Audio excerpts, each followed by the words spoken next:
ঝিনাইদহ ৪ আসনের সংসদ সদস্য আনোয়ারুল আজিম আনার হত্যাকাণ্ডের সাথে সম্পৃক্তদের নিয়ে ধূম্রজালের সৃষ্টি হচ্ছে। জনমনে প্রশ্ন, কেন এই হত্যাকাণ্ড? তা জানতে প্রয়াত এমপির বাসাতে আসছেন সাধারণ মানুষ। ঝিনাইদহের কালীগঞ্জে এমপি আনারের বাসভবনের সামনে আছেন প্রতিনিধি ইমন হাসান। বিস্তারিত জানতে যুক্ত হচ্ছি তার সঙ্গে। ইমন হাসান, আপনি তো আছেন এমপি আনারের বাসভবনের সামনে। তার এই হত্যাকাণ্ডকে কেন্দ্র করে আসলে কি অবস্থা বিরাজ করছে, সেখানে কেমন পরিস্থিতি দেখতে পাচ্ছেন?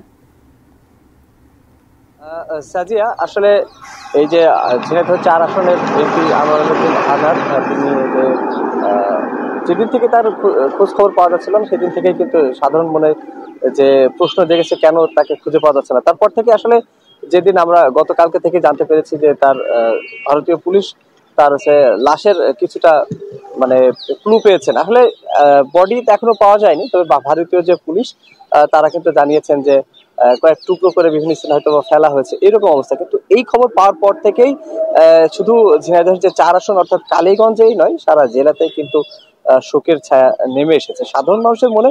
সব থেকে বড় বিষয় যেটা হচ্ছে, একটাই প্রশ্ন জেগেছে, এত সাধারণ মানুষের এত প্রিয় একজন ব্যক্তি তাকে কেন খুন করা হতে পারে। এইটা প্রশ্নের জায়গা থেকে কিন্তু সাধারণ মানুষ ছুটে আসছেন এই এমপি আনারের বাড়ির সামনে। আপনাদেরকে একটু দেখাই চারপাশটা। আসলে এখানে সাধারণ উৎসুক জনতা আসলে ভিড় করছেন।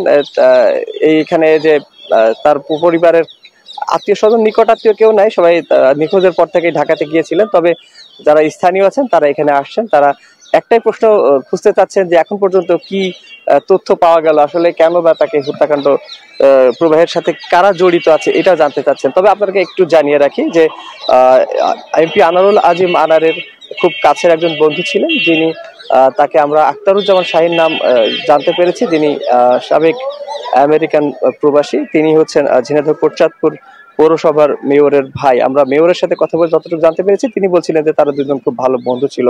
তবে যদি হত্যাকাণ্ডের ব্যাপারটা বলা হতে পারে যে কোনো ব্যবসায়িক কোন্দল সেক্ষেত্রে থাকতে পারে এখানে। তো সব মিলিয়ে যে এই হত্যাকাণ্ডের পর থেকে এখানে শোকের ছায়া নেমে এসেছে। এখানে সাধারণ মানুষ, এখানে সর্বস্তরের মানুষ, বিশেষ করে এখানে খেটে খাওয়া শ্রমিক যারা আছেন তারাও কিন্তু আসছেন এবং এমপি আনোয়ারুল আজিম আনারের এই হত্যাকাণ্ডের রহস্যের জট তারা জানতে চাইছেন এবং তারা খুবই শোকাহত। পুরো জেলাতে একটা শোকের ছায়া নেমে এসেছে। এখন পর্যন্ত যে সকল স্থানীয় নেতাকর্মীরা ছিলেন তারা মাঝে মধ্যে আসছেন, এখানে একটু খোঁজখবর নিয়ে যাচ্ছেন এবং সাধারণ মানুষকে তারা সান্ত্বনা দিয়ে যাচ্ছেন এবং উৎসুক জনতা আর যে ভিড় সেটা কিন্তু কমছেই না, এখানে তারা আসতেই আছেন।